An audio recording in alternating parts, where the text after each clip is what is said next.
Hello everyone, प्यारे बच्चों। आज हम इस वीडियो में ट्रांसलेशन करना सीखेंगे। हाई स्कूल परीक्षा में क्वेश्चन नंबर 4 का खंड डी ट्रांसलेशन के लिए आता है। इस खंड में 4 या 6 सेंटेंसेस या 5 सेंटेंसेस ट्रांसलेशन करने के लिए आते हैं और ये 4 नंबर का होता है।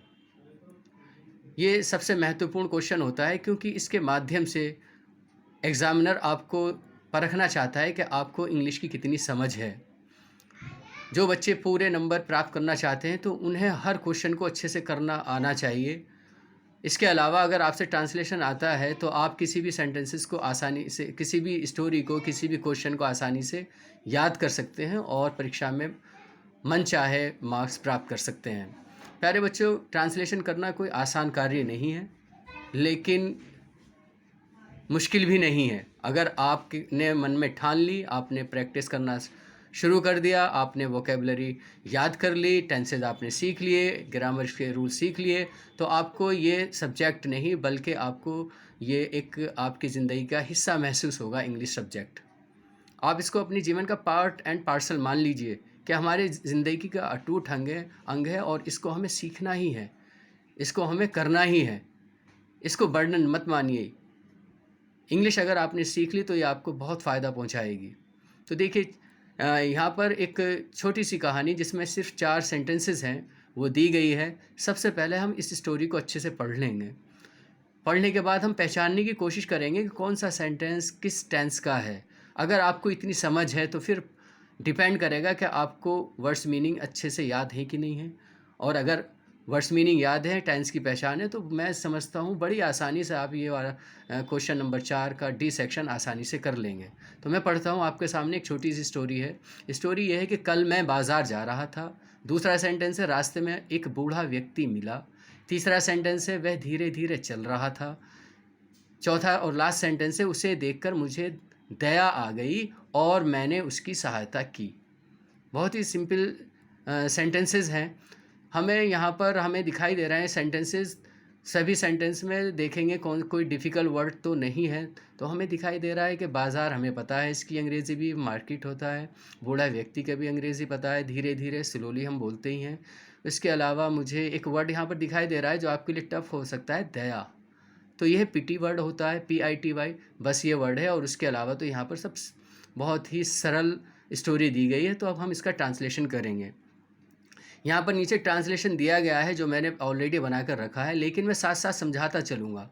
आप चाहें तो कॉपी पेन लेकर बैठें और उसका स्ट्रक्चर नोट कर लें। सबसे पहले हम पहचान कर रहे हैं कि पहला सेंटेंस जो है, कल मैं बाज़ार जा रहा था, ये पास्ट कंटिन्यूअस टेंस है। पास्ट कंटिन्यूअस आप जानती हैं, सबसे पहले सब्जेक्ट आता है। सब्जेक्ट के अकॉर्डिंग हम वॉज वर का इस्तेमाल करते हैं। वॉज सिंगुलर सब्जेक्ट के साथ लाते हैं और वर प्लूरल सब्जेक्ट के साथ। एम यहाँ पर जो सब्जेक्ट है मैं, ये सिंगुलर सब्जेक्ट है, इसलिए वॉज आएगा। तो सेंटेंस बन जाएगा बीते हुए कल के लिए। आप जानते हैं यस्टरडे, यस्टरडे को आप लास्ट में भी लिख सकते हैं, शुरू में भी लिख सकते हैं। तो सेंटेंस यहाँ पर बन गया आपके सामने translation, yesterday I was going to market. बहुत ही सरल है, आप बोल भी सकते हैं, आप बोलते भी होंगे। दूसरा सेंटेंस है रास्ते में एक बूढ़ा व्यक्ति मिला। मतलब रास्ते में मुझे एक बूढ़ा व्यक्ति मिला। जब आप ये बोलेंगे कि रास्ते में हूँ, वो मुझे रास्ते में मिला, तो रास्ते का मतलब ये नहीं इन द वे, बल्कि ऑन द वे कहेंगे आप। तो यहाँ पर रास्ते में, ऑन द वे। अब सेंटेंस जो असल सेंटेंस है, ये तो एडवर्ब था या फिर एडवर्बियल फ्रेज था। अब आप देखेंगे एक बूढ़ा व्यक्ति मिला, इट मीन्स मुझे एक बूढ़ा व्यक्ति मिला। सब्जेक्ट है आई, किससे मिला मैं, मैट, मी, मीट की सेकंड फॉर्म मैट। और उसके बाद किससे मिला, बूढ़े व्यक्ति से, an old man. It means ये पूरा सेंटेंस हो गया, on the way I met an old man. आप जानते हैं कि एन आर्टिकल हमने ओल्ड से पहले क्यों लिखा है। आप जानते हैं कि नाउन से पहले अगर एडजेक्टिव आता है तो उससे पहले आर्टिकल आना मस्ट है। मैन नाउन है और उससे पहले जो एडजेक्टिव वर्ड है ओल्ड है, और ओल्ड जो वर्ड शुरू हुआ है वो वॉवेल से स्टार्ट हुआ है, इसलिए हमने आर्टिकल एन का इस्तेमाल किया है जो इंडेफिनिट आर्टिकल है। उसके बाद आप देखेंगे तीसरा सेंटेंस है, वे धीरे धीरे चल रहा था। ये भी पास्ट कंटिन्यूअस का सेंटेंस है, ठीक है।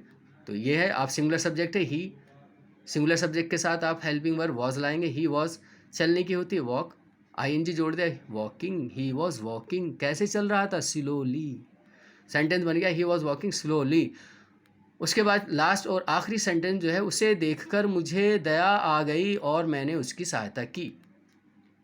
ये कॉम्प्लेक्स सेंटेंस है, लेकिन हमें इसको अभी समझाना नहीं, वो सॉरी कंपाउंड सेंटेंस है, लेकिन हमें इसके कंपाउंड या सिंपल या कॉम्प्लेक्स के चक्कर में नहीं पड़ना है।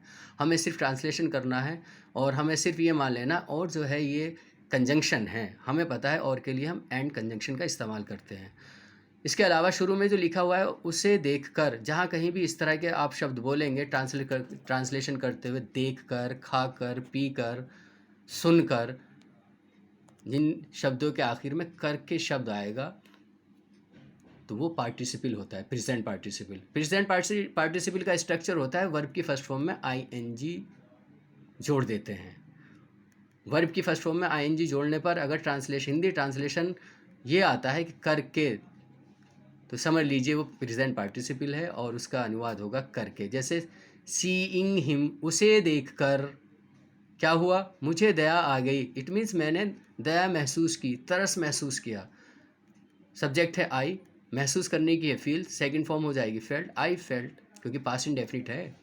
आई फेल्ट क्या? पिटी। और उसके बाद क्या हो? और के लिए एंड आ गया।